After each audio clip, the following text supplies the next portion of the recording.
दिनांक 5 सप्टेंबर रोजी बारामती या ठिकाणी ओबीसी एल्गार मोर्चा झाला होता.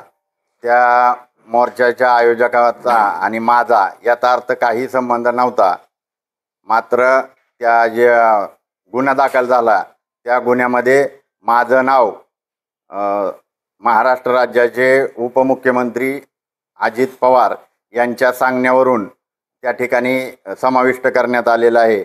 आणि त्यामुळे महाराष्ट्र जे लोकप्रतिनिधी अधिनियम 1950 मधील पद आणि गोपनीयतेच्या शपथेचा भंग झाल्यामुळं त्यांची आमदारकी रद्द करून श्री अजित पवार यांची मंत्रिमंडळातून हकालपट्टी करण्याची मागणी या निवेदनाद्वारे मी काल महामहिम राज्यपाल आणि माननीय विधानसभा अध्यक्ष महाराष्ट्र राज्य यांच्याकडे केलेले आहे. खरं पाहता मी गेल्या 20-25 वर्षामध्ये या राष्ट्रवादी काँग्रेस पक्ष आणि इथल्या प्रस्थापित पक्षांच्या विरोधात राजकीय भूमिका घेतल्यामुळे आणि बारामतीतील 30% विकास आणि 70% भ्रष्टाचार, जो 97 लाख रुपयाचं टॉयलेट असेल, मग 6 लाख रुपयाचा स्पीड ब्रेकर बनवणं असेल, आणि त्या लोकसभेच्या दरम्यान जो मलिदा गँग हा शब्दप्रयोग मी केल्यामुळे तो शब्द महाराष्ट्रात प्रचलित झाल्यामुळे त्याचा दुष्परिणाम अजितदादांच्या पक्षावरती झाल्यामुळे त्यांचे बारामती लोकसभेचा उमेदवाराचा पराभव झाला.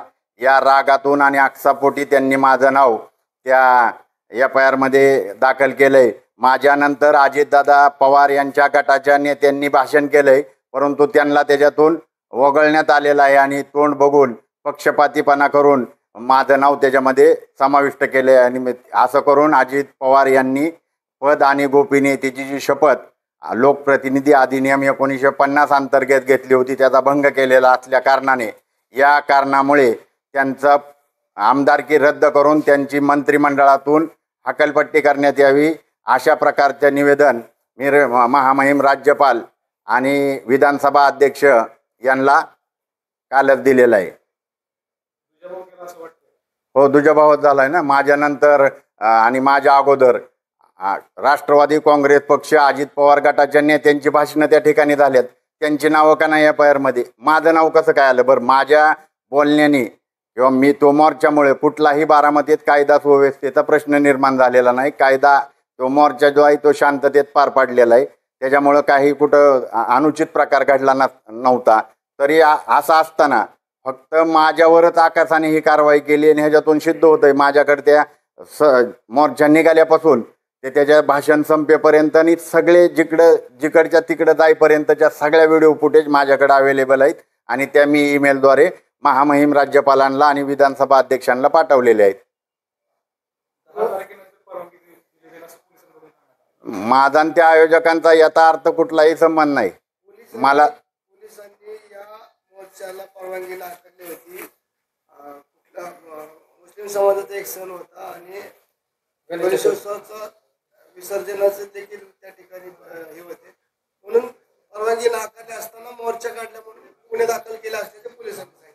पण मला बारामती शहर पोलीस स्टेशन आणि पोलीस प्रशासनातल्या कुठल्याही अधिकारी कर्मचाऱ्याचा संपर्क झालेला नाही. माझा त्या मोर्चाच्या नियोजनाच्या समितीची काही संबंध नाही. मी एका राष्ट्रीय पक्षाचा महासचिव आहे आणि महासचिव माझ्या पक्षाची भूमिका मांडायला जर आज या देशातले राष्ट्रीय पक्ष मग BJP, काँग्रेस, राष्ट्रवादी, शिवसेना, मनसे हे या अशा परिस्थितीत भूमिका घेत नसताना बहुजन समाज पार्टी, ज्या बहुजन समाज पार्टीची घोषणाच आहे की BSP के 3 कप्तान, दलित, OBC, मुसलमान, मी ते माझ्या पक्षाची भूमिका मांडली. माझ्या पक्षाच्या भूमिका मांडत असताना मी कुठल्याही द्वेष भावनेतून बोललेलो नाही. मी संविधानाचा अनादर होईल किंवा कायदा तोडला जाईल असं कुठलंही वक्तव्य त्या ठिकाणी केलेलं नाही. असं असताना माझ्यानंतर बी राष्ट्रवादीचे लोक बोललेत ना, त्यांची नावं का नाही? माझंच का आलं त्यात नाव?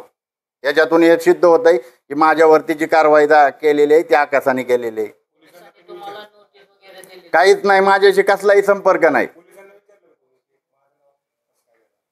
नाही, पोलिसांची आता पोलिसांना विचारणार कोण? पोलिसांना इथं बारामतीत पान हलत नाही अजितदादांशिवाय. पोलिसांनी त्यांना पोलिसांवर दबाव आहे. पोलीस मला कसं सांगतील? अजित पवारने सांगितलं. परंतु हे सगळं जे झालंय ते अजितदादाच्या सांगण्यावरून झालेलं आहे आणि त्याच्यामुळे मी त्यांची तक्रार केलेली आहे.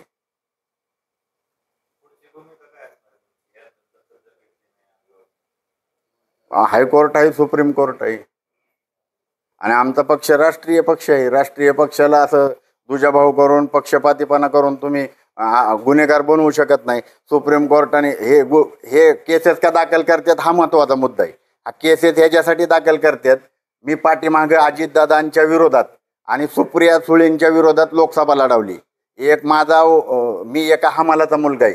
हमालाच्या मुलाला 30-30 हजार मतं जर बारामतीत मिळत असतील तर ह्याच्यामुळं त्यांना भीती वाटते. आणि मी जी जागृती या बहुजन समाजात, अगदी मराठा समाजात देखील माझ्याबरोबर मराठा समाजातील कार्यकर्ते आहेत जे गरीब आहेत, जे माझ्याबरोबर पदाधिकारी आहेत, मराठा समाजाच्या विरोधात काही मी भूमिका घेतली नाही. मी ओबीसी समाजाच्या विरोधात भूमिका घेतली नाही. मी मुस्लिम समाजाच्या विरोधात भूमिका घेतली नाही. तर मी संविधानाने जो हक्क अधिकार दिलेत हे समजावण्याचं काम त्या ठिकाणी केलेलं आहे.